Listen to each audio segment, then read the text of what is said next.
Aktivitas 1.7. Menentukan massa jenis material baut ya. Nah, di sini pada gambar 1.1 kalian telah membaca ulasan berita mengenai kecelakaan akibat patahnya baut dan baut ban truk. Baut yang dipakai pada ban truk yang selalu mengangkut muatan berat haruslah merupakan baut yang tidak mudah patah, tidak mudah berkarat, dan tidak mudah memuai ya. Jadi bahaya ya kalau di truk itu. Dia harus yang tidak mudah patah. Nah, jadi di sini ada putih, kuningan, hitam gitu. Kemudian, ayo praktekkan. Cari informasi materi yang digunakan pada baut dan beserta massa jenisnya.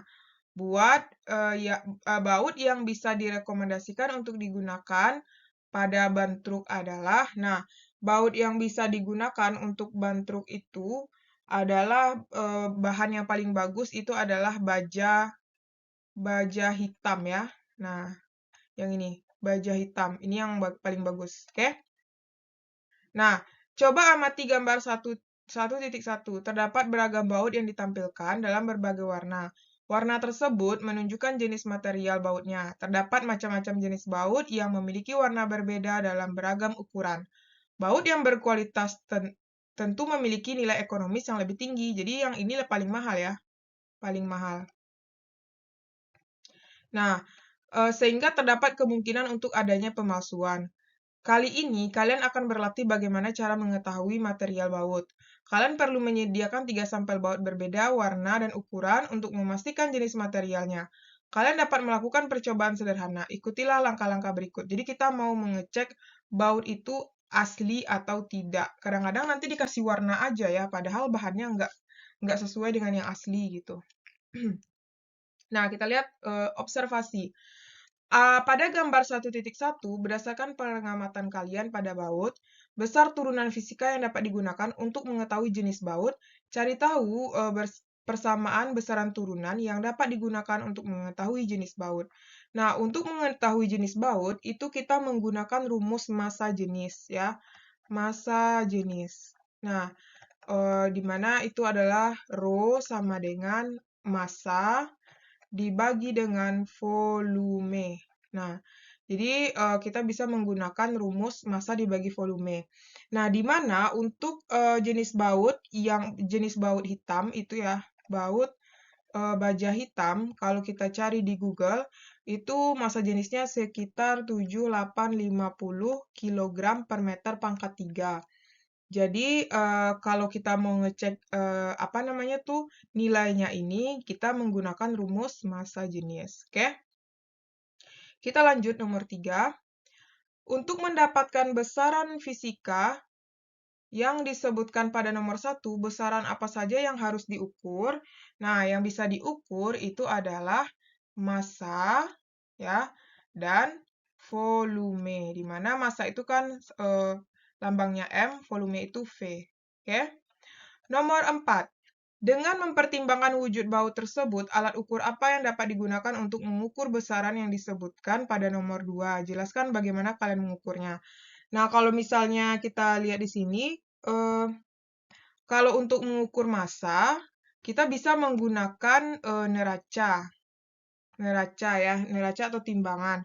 Tapi kalau misalnya volume, itu karena bentuknya tidak beraturan ya, kita bisa menggunakan gelas ukur ya kan. Nah, misalnya kita isi air pertama kan, misalnya airnya segini.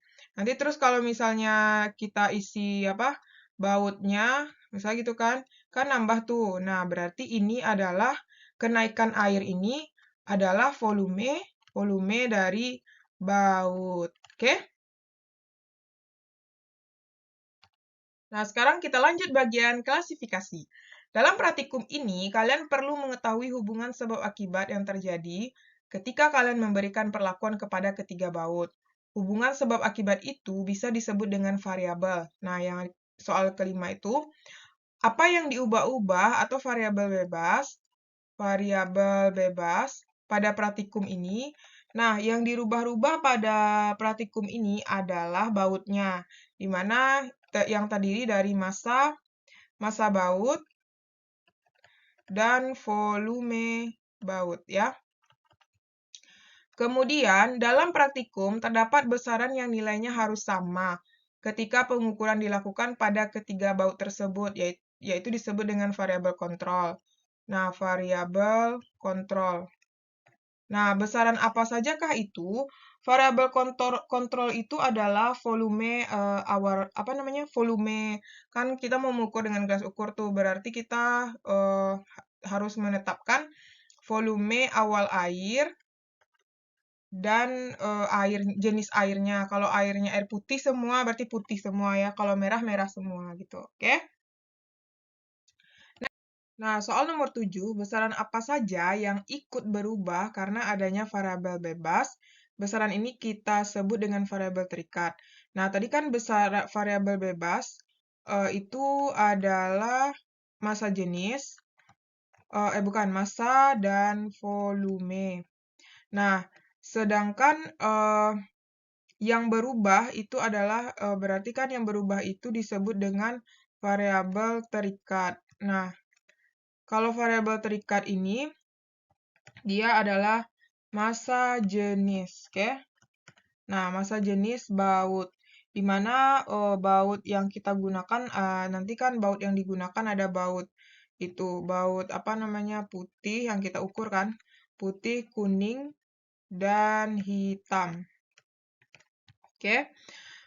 Nah, nomor 8. Bagaimana hubungan antara variabel ini maksudnya variabel terikat ya. Variabel terikat dengan variabel bebas. Nah, tadi kan kalau terikat tadi kan kita tahu ya terikat itu massa jenis. Massa jenis sedangkan variabel bebasnya ya, variabel bebasnya itu kan massa dan volume. Nah, kalau kita lihat rumusnya tadi adalah rho sama dengan ya massa jenis rho sama dengan M, kayak gini ya tulisannya. Rho sama dengan M per V. Nah, berarti artinya rho itu sebanding dengan M. M itu massa ya. Terus rho itu berbanding terbalik dengan volume. Oke? Jadi ini dia ya. M itu tadi massa, volume itu V ya. Nah, terus nomor 9. Prediksikan pengaruh variabel bebas terhadap variabel terikat pada praktikum ini. Nah, jadi nomor 9 itu, jadi kalau misalnya karena dia sebanding ya, jadi semakin besar massa, maka massa jenis semakin besar ya. Dan kalau volume, jika volume semakin besar dan sebaliknya ya, jika volume semakin besar, maka massa jenis menjadi lebih kecil. Oke? Nah, jadi kalau misalnya adik-adik punya pertanyaan, boleh komen di kolom komentar. Kita lanjut di slide selanjutnya nomor 10 dan 11. Nomor 10, merencanakan eksperimen. Katanya di sini, variabel apa saja yang diamati untuk membuktikan hipotesismu? Nah, jadi variabel yang diamati adalah massa baut dan perubahan volume air yang dicelupkan oleh baut. Jadi yang diamati yang pertama adalah massa baut yang kita hitung dengan neraca, dan yang kedua adalah volume baut yang diukur dari gelas ukur ya, gelas ukur, di mana nanti volume airnya yang berubah gitu kan. Volume air pada gelas ukur yang berubah. Oke. Nomor 11. Jika ketiga jenis baut berbeda, tentukan variabel bebas, variabel terikat, dan variabel kontrol dalam praktikum ini. Jadi, kalau dia itu berbeda ya, variabel bebasnya adalah, kita tentukan di sini variabel bebas Itu kan tadi adalah massa dan volume baut ya. Massa dan volume baut. Kemudian kalau variabel terikatnya adalah massa jenis, ya kan? Hasil dari pengukurannya. Kemudian kalau variabel kontrol itu adalah volume air dan volume awal air dan air itu sendiri. Oke? Paham ya adik-adik? Kalau adik-adik punya pertanyaan, boleh komen di kolom komentar. Nah, soal ayo cek pemahaman, di sini ada bacaan ya. Jawablah pertanyaan berikut ini.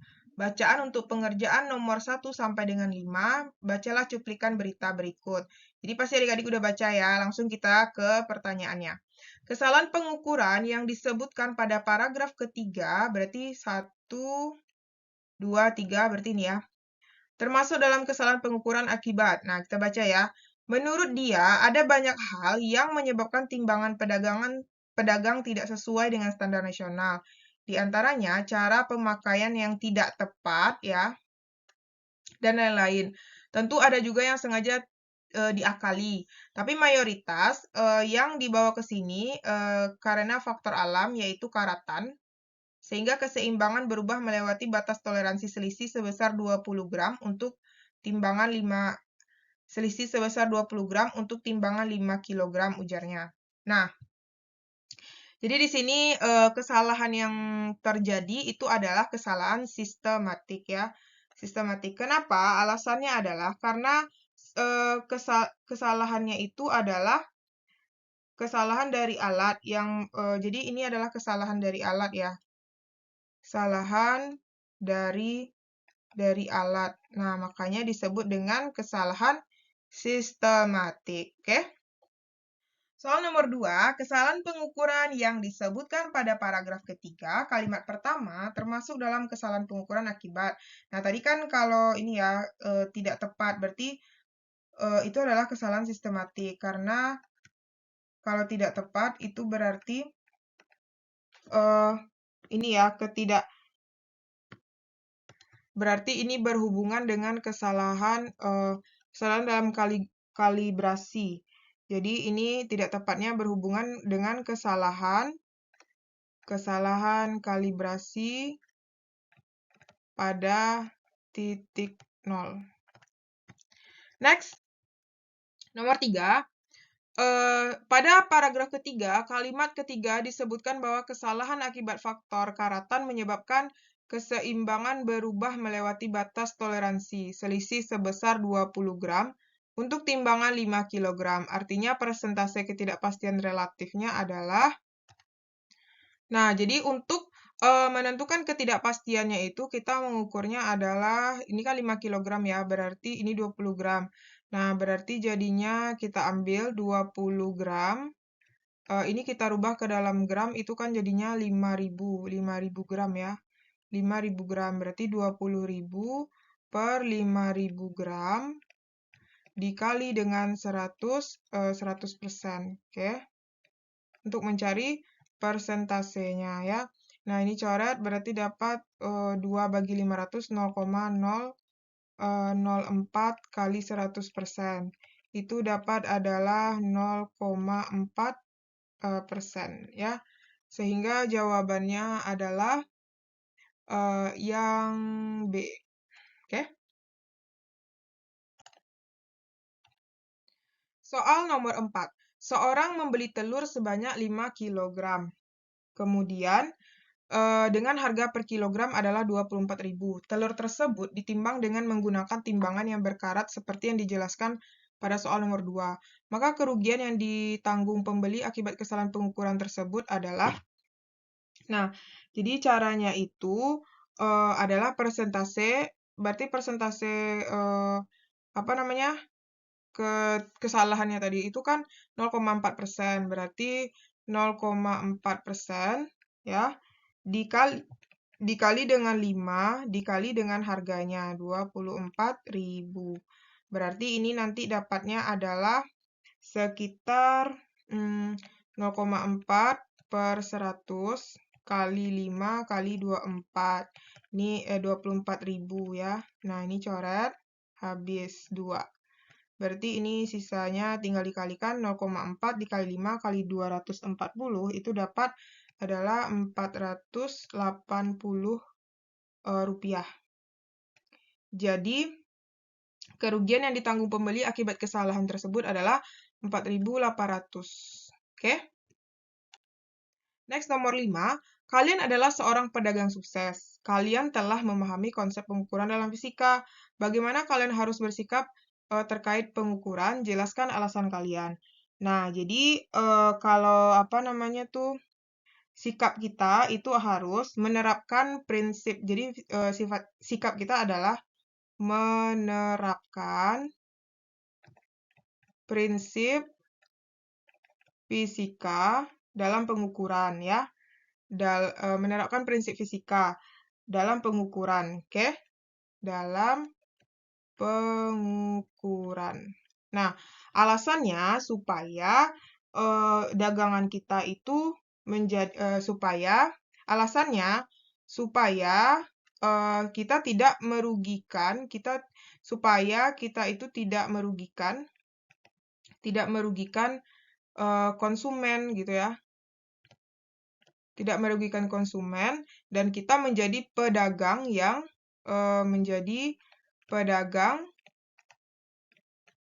jujur dan amanah. Dah, oke?